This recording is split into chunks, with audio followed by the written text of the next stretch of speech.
BJP के अंदर एक बड़ी बगावत के आसार दिख रहे हैं।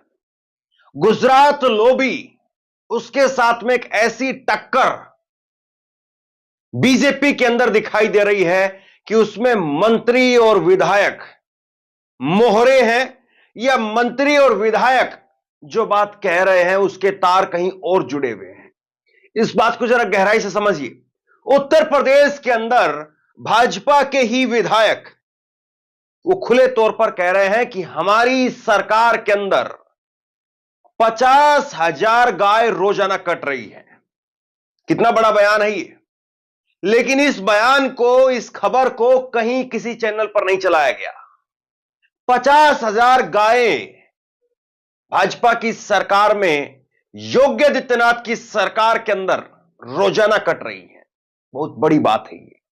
लेकिन कोई इस खबर को छू भी नहीं रहा है, कोई इस खबर पर बात भी नहीं कर रहा है। समझिए खबर कितनी बड़ी है। और दूसरी तरफ योगी आदित्यनाथ के ही एक मंत्री ने कहा है कि जो तुम्हारा एसटीएफ है ना, ये जो पैर में गोली मारता है, अगर हिम्मत है तो मेरी छाती में गोली मार करके दिखाए।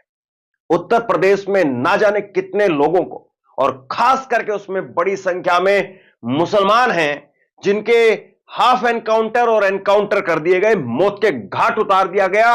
और सीधे तौर पर अतीक अहमद को आप कैसे भूल सकते हैं, और तमाम लोगों को आप कैसे भूल सकते हैं जिनको कह करके और निपटा दिया गया। लेकिन उत्तर प्रदेश की खबर कैसे चैनलों से नदारद है। दो बड़ी खबरें, दो बड़े घटनाक्रम उत्तर प्रदेश से निकल करके सामने आया है, जिसमें आशीष पटेल योगी आदित्यनाथ के मंत्री हैं, खुलेआम प्रेस कॉन्फ्रेंस कर रहे हैं और खुलेआम प्रेस कॉन्फ्रेंस करके दावा ठोक रहे हैं।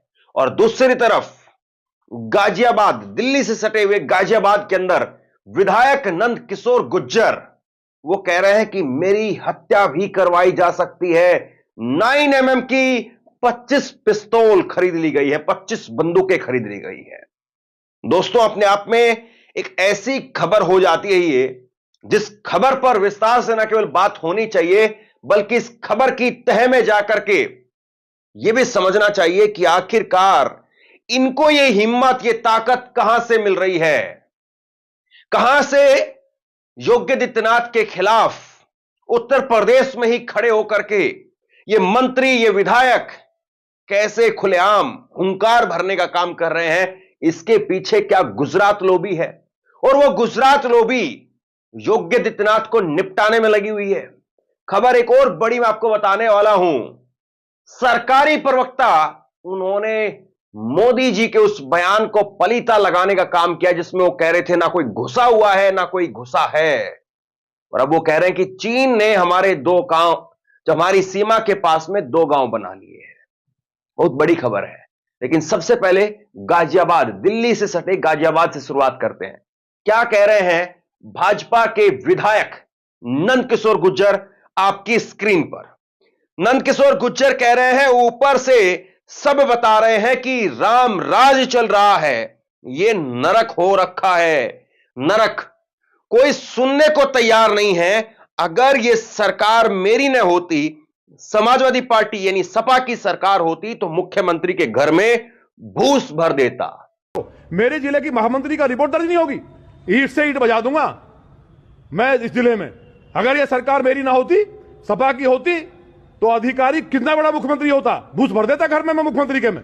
पर लेकिन विधायक जी अब अपनी सरकार में तो ज्यादा सुनवाई। अरे भाई, जो हो रहा है आप देख नहीं रहे, ऊपर बता रहे साहब रामराज चल रहा है। ये नरक जो हो रहा है, ये महिलाएं सब रो रो के गलत कह रही हैं। 4 बेटियां सुबह आई, जबरदस्ती घर में घुस के बलात्कार हुआ है, चक्कर काट रही हैं। मैंने फोन करके 2 बार भेजा लिख के, कोई नहीं सुनने को तैयार है। बताइए आप, इस बयान के मायने क्या है। इस बयान के मायने क्या सीधे तौर पर यह बता रहे हैं, संकेत दे रहे हैं कि ऊपर से कोई बड़ा हाथ इनके पीठ पर, इनके कंधे पर, इनके सिर पर रखा गया है, जो ये कह रहे हैं कि मुख्यमंत्री के घर में भूस भर देता। कोई आज तक योगी आदित्यनाथ का नाम लेकर के चू नहीं बोल पाया, लेकिन ये मुख्यमंत्री के घर में भूस भरने की बात कर रहे हैं। यहां पर जरूर उन्होंने अधिकारियों पर निशाना साधा, लेकिन मुख्यमंत्री शब्द लेना अपने आप में बहुत बड़ी बात हो जाती है। और इसके बाद में इन्होंने क्या कहा, आगे सुनिए। हमारी सरकार में प्रतिदिन 50,000 गाय कट रही हैं, अधिकारी पैसा खा रहे हैं, यह मेरी हत्या करवा सकते हैं। 9mm की 25 बंदूकें खरीदी गई हैं। गाय काटने की हिम्मत नहीं होती थी, आज हम दुखी हैं। हमारी सरकार में प्रतिदिन 50,000 गाय कट रही हैं, सारी गाय साफ कर दी गई। ये अधिकारी गाय का पैसा खा रहे हैं, इसका मतलब ये है सब लूट मची है, चारों तरफ लूट मची है। मुख्यमंत्री जी तक बात पहुंचे और इस सबके मुखिया चीफ सेक्रेटरी हैं, जो कमिश्नर बार बार आपसे नहीं कहते चिल्ला के, चीफ सेक्रेटरी साहब बैठे हैं, ऐसे 300 विधायक घूमते हैं, वो हमारी हत्या करा दें, इतनी ताकत है उनपे। भाई हमारी हत्या भी करा सकते हैं आज जो मैं बोल रहा हूं इस बात पे, उसकी बात बाद में करूंगा, उसकी तैयारी भी कर चुके हैं। वो अपराधी 3 दिन में पकड़वा भी दूंगा मैं। अभी मैं उस पर लगा हूं ठंडे दिमाग से। 25 पिस्टलें 9mm की खरीदी जा चुकी हैं, बड़ी बात कह रहा हूं मैं, लेकिन ये बात बाद में करेंगे। फिलहाल हमारी आज की बात यह है कि भ्रष्टाचार प्रमाणित हुआ है, गाय कट रही है, ये बेचारा गरीब आदमी के बच्चे को बंद किया गया। तो हम कोई सीपी से हमारा बैर नहीं है, कोई चीफ सेक्रेटरी से हमारा कोई बैर नहीं है, ना हम कभी मिले हैं, ना बात करते हैं हम ज्यादा। हम जनता की लड़ाई लड़ रहे हैं। तो जिम्मेवारी, जैसे शास्त्री जी ने एक कर्मचारी के 25 पैसे की गड़बड़ हुई तो खुद रेल मंत्री रहते हुए रिजाइन। ये नंदकिशोर गुर्जर जो मुसलमानों के खिलाफ मोर्चा खोलते हुए नजर आते थे, कहते थे कि भाई ये यहां नहीं चलेगा, आपका ये ठेला, आपका ये जूस वाला, आपका ये और कोई सामान, ये यहां नहीं चलेगा, दिल्ली ले जाओ, दिल्ली ले जाकर के करो। लेकिन अब दिल्ली में ही किसी ने क्या इनके सिर पर हाथ रख दिया है, जो ये लखनऊ की तरफ टेढ़ी नजरें नहीं बल्कि आग उगल रहे हैं, आग। और लखनऊ यानी योगी आदित्यनाथ कुछ नहीं कर पा रहे हैं क्या? ऊपर से बड़ा हाथ है क्या इनके सिर पर? दूसरा बड़ा बयान, आशीष पटेल। आशीष पटेल कह रहे हैं तुम्हारा नाम एसटीएफ है ना, एसटीएफ, तुम पैर में गोली मारते हो, हिम्मत है तो मेरे सीने में गोली मार करके दिखाओ। लेकिन मैं एसटीएफ को भी बता देना चाहता हूं, तुम्हारा नाम स्पेशल टास्क फोर्स है ना, तो मेरा नाम आशीष पटेल है। तुम पैर पे गोली मारते हो ना, औकात हो तो सीने पे मेरे गोली मार के दिखाओ।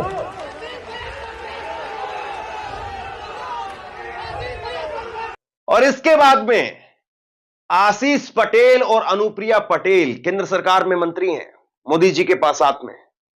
अनुप्रिया पटेल और आशीष पटेल दोनों ने एक प्रेस कॉन्फ्रेंस कर दी और प्रेस कॉन्फ्रेंस करके सीधे तौर पर योगी आदित्यनाथ के अधिकारी को निशाने पर रख दिया और यह तक कह दिया कि मैं अकेला नहीं हूं, बहुत सारे और मंत्री हैं जिनको इसी तरीके से प्रताड़ित किया जा रहा है। जितनी चाबी भरे उतना चले खिलौना, और अगर हिम्मत है तो मुझे बर्खास्त करके दिखाओ, मैं इस्तीफा नहीं दूंगा। मतलब इतनी बात कह रहे हैं और उसके बावजूद इस्तीफा देने के लिए भी तैयार नहीं है। इसके पीछे वजह क्या हो सकती है? किसका हाथ है, किसकी ताकत है, किसने इनके अंदर हवा भरी है जो ये ऐसे छाती फुला करके खड़े हो गए हैं? अगर किसी विभाग, किसी सरकार में कोई मंत्री गलत काम नहीं किए, या तो गलत किया है या गलत नहीं किया है, तो स्पष्टीकरण देने की जिम्मेदारी किसकी होती है? राज्य के सूचना विभाग स्पष्टीकरण क्यों नहीं जारी कर रहा है? क्योंकि मिस्टर शिशिर सिंह चाहते हैं कि वो और मंत्रियों का मान मर्दन करके उन्हें आनंद आता है, पर मैं मान मर्दन से दबने वाला नहीं। कितने मंत्री रो रहे हैं, कभी उनके जाइए, सबके घर पे बैठिए, चाय पीजिए, अपना दर्द उड़ेल के रख देंगे, लेकिन उनकी कुछ मजबूरियां होंगी, बेचारे कुछ बोल नहीं रहे हैं। पर मेरी कौन सी मजबूरी है? मैं तो ठन गोपाल हूं, लेके चल दूंगा। सर डोर कहां और से भी है मंत्री पीड़ित हैं CCTV क्या के? इसमें? आप कह रहे हो और भी लोग हैं। ये तो आप पता कर लो, आप तो बैठते भी हो सबके साथ, आपको तो पता है कौन कौन पीड़ित है। सब हम लोग पता ही कर खाली अधिकारी तो ये सब कुछ नहीं कर सकते, ऊपर तो कोई हो। जितनी चाबी भरी राम कौन है राम? कौन भर रहा वही कौन है राम? जय श्री राम। मंत्री बने रहेंगे, हाँ? मंत्री बने रहेंगे। मैं तो कह रहा हूँ मुझे आज बर्खास्त कर दो। नहीं, इस्तीफे का विकल्प भी तो। इस्तीफा डरपोक देते हैं, बर्खास्त करिए। सोमवार यहाँ तक नौबत पहुंच। आपने पूछा अब ये दोनों बयान सुनने के बाद में अब जरा खबर को समझिए आप। योगी आदित्यनाथ एक बहुत बड़े चैलेंज के तौर पर नरेंद्र मोदी के लिए सामने खड़े होते जा रहे हैं। भले ही लोगों ने कुछ समय पहले कुछ देर के लिए कहा कि देवेंद्र फडणवीस बड़ा चेहरा हो गए हैं, ये है वो है तमाम बातें, लेकिन सबको पता है दिल्ली का रास्ता यूपी से गुजरता है और यूपी में एक बहुत बड़ा रोड़ा अमित शाह के लिए और भाजपा के तमाम और लोगों के लिए और खुद नरेंद्र मोदी के लिए अगर कोई है तो योगी आदित्यनाथ है। तो ऐसे में योगी आदित्यनाथ उन्हीं के ऊपर अगर यहां पर फायर किया जा रहा है, गोली दागी जा रही है, वारों की निशान यहां पर जो है वो सीधे अमित शाह की तरफ है, तो जाहिर सी बात है गुजरात लोबी जो नहीं चाहती कि योगी आदित्यनाथ का कद बड़ा हो, वरना आप बताइए 50,000 गाय कट रही हैं योगी आदित्यनाथ के सरकार के अंदर। यह बयान योगी आदित्यनाथ के विधायक दे रहे हैं और अभी तक कुछ नहीं हुआ है। योगी आदित्यनाथ भी समझते हैं कि इनके पीछे कौन खड़ा है।